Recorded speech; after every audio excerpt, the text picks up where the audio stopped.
ദൈവത്തിന്റെ അതിപരിശുദ്ധമായ നാമം മഹത്വപ്പെടുമാറാകട്ടെ. ദൈനംദിന അപ്പം എന്ന അനുദിന വചനചിന്തയിലേക്ക് ഏവർക്കും സ്വാഗതം. ഇന്ന് വേല അഭിവൃദ്ധി പ്രാപിക്കുന്നു എന്ന വിഷയത്തെ ആസ്പദമാക്കി ചില കാര്യങ്ങളെ നമുക്ക് ചിന്തിക്കാം. അതിനാധാരമായ ഒരു വാക്യം വായിക്കാം. എസ്രാ 5-ാം അധ്യായം 8-ാം വാക്യം.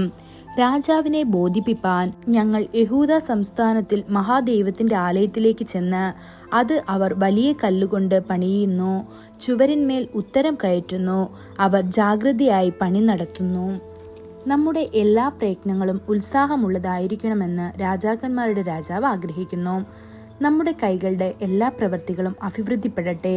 അതെ, കർത്താതി കർത്താവ് എല്ലാത്തിനും മേതെ വാഴുന്നതുപോലെ അവൻ ഓരോ പ്രവൃത്തിയും അതതിന്റെ സമയത്ത് അഭിവൃദ്ധിപ്പെടുത്തും.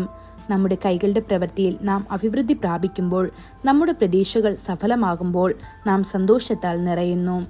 അഭിവൃദ്ധിയുടെ രഹസ്യം എന്താണ്? ദാവീദ് രാജാവ് തന്റെ ആദ്യ സങ്കീർത്തനത്തിൽ ഇപ്രകാരം എഴുതും: യഹോവയുടെ ന്യായപ്രമാണത്തിൽ സന്തോഷിച്ച് അവന്റെ ന്യായപ്രമാണത്തെ രാപ്പകൽ ധ്യാനിക്കുന്ന മനുഷ്യൻ ഭാഗ്യവാൻ. അവൻ ആറ്റരികത്ത് നട്ടിരിക്കുന്നതും തക്കകാലത്ത് ഫലം കായ്ക്കുന്നതും ഇല വാടാത്തതുമായ വൃക്ഷം പോലെ ഇരിക്കും.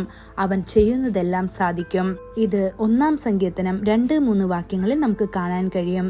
നിങ്ങൾ കർത്താവിനെയും അവന്റെ വചനത്തെയും സ്നേഹിക്കുകയും പ്രാധാന്യം നൽകുകയും ചെയ്യുന്നുവെങ്കിൽ കർത്താവ് നിങ്ങളെ സംബന്ധിക്കുന്നതെല്ലാം അഭിവൃദ്ധിപ്പെടുത്തും. നിങ്ങൾ ചെയ്യുന്നതെന്തും അത് വിജയിക്കും. സ്വന്തം വീട്ടിൽ സന്തോഷകരമായ ഒരു സംഭവമില്ലെന്ന് സങ്കടപ്പെടുകയും വിലപിക്കുകയും ചെയ്യുന്ന ചിലരുണ്ട്. എത്ര ശ്രമിച്ചിട്ടും കുട്ടികളുടെ വിവാഹകാര്യത്തിൽ പുരോഗതിയില്ല. കഠിനാധ്വാനം ചെയ്തിട്ടും അവർക്ക് വീട് പണിയാൻ കഴിയുന്നില്ല. പുതിയ ബിസിനസ് തുടങ്ങാൻ ഒരുപാട് പ്ലാൻ ചെയ്തിട്ടും ഒരു പുരോഗതിയുമില്ല. എന്നാൽ തിരുവെഴുത്ത് സങ്കീർത്തനം 127-ാം അധ്യായം 1-ാം വാക്യത്തിൽ ഇപ്രകാരം പറയുന്നു: യഹോവ വീട് പണിയാതിരുന്നാൽ പണിയുന്നവർ വൃഥ അധ്വാനിക്കുന്നു. യഹോവ പട്ടണം കാക്കാതിരുന്നാൽ കാവൽക്കാരൻ വൃഥ ജാഗരിക്കുന്നു എന്ന്. എല്ലാത്തിനും ഉപരിയായി നിങ്ങൾ കർത്താവിനെ അന്വേഷിക്കണം. അവൻ നിന്റെ വീട് പണിയുന്നു. നിങ്ങളുടെ കുടുംബത്തെ സംരക്ഷിക്കാൻ അവന് മാത്രമേ കഴിയൂ. കർത്താവിന് പ്രാധാന്യവും ബഹുമാനവും നൽകാതെ നിങ്ങൾ സ്വയം ആശ്രയിക്കുകയാണെങ്കിൽ അപ്പോൾ നിങ്ങളുടെ എല്ലാ ശ്രമങ്ങളും പരാജയപ്പെടും. നെഹമ്യാവ് ഇതിനെക്കുറിച്ച് വ്യക്തതയോടെ പരാമർശിക്കുന്നത് എങ്ങനെയെന്ന് നമുക്ക് നോക്കാം. അവൻ നെഹമ്യാവ് 2-ാം അധ്യായം 20-ാം വാക്യത്തിൽ സ്വർഗസ്ഥനായ ദൈവം തന്നെ നമ്മെ അഭിവൃദ്ധിപ്പെടുത്തും എന്ന് പറയുന്നത് നമുക്ക് കാണാൻ സാധിക്കും. നിങ്ങളുടെ കൈകളുടെ പ്രവർത്തികൾ അഭിവൃദ്ധിപ്പെടാൻ കർത്താവ് കൽപ്പിക്കുന്നു. കാനാവിലെ കല്യാണത്തിന് വീഞ്ഞു തീർന്നപ്പോൾ യേശുവിന്റെ അമ്മ കർത്താവിനെ അറിയിച്ചു. അവൾ അത് ആദ്യം കർത്താവായ യേശുവിനെ അറിയിച്ചു. അവൾ വരനെ അറിയിക്കും മുൻപേ വീട്ടിലെ വേലക്കാരെ അല്ലെങ്കിൽ വിവാഹത്തിലെ അതിഥികളെയും ബന്ധുക്കളെയും അറിയിക്കുന്നതിന് മുൻപ് തന്നെ. കർത്താവിന്റെ കാലത്ത് എല്ലാം അത്ഭുതകരമായി അഭിവൃദ്ധിപ്പെട്ടു. വെള്ളം വീഞ്ഞായി മാറി. നേരത്തെ വിളമ്പിയ വീഞ്ഞിനെ അപേക്ഷിച്ച് അതിഥികൾക്ക് മികച്ച വീഞ്ഞ് ലഭിച്ചു.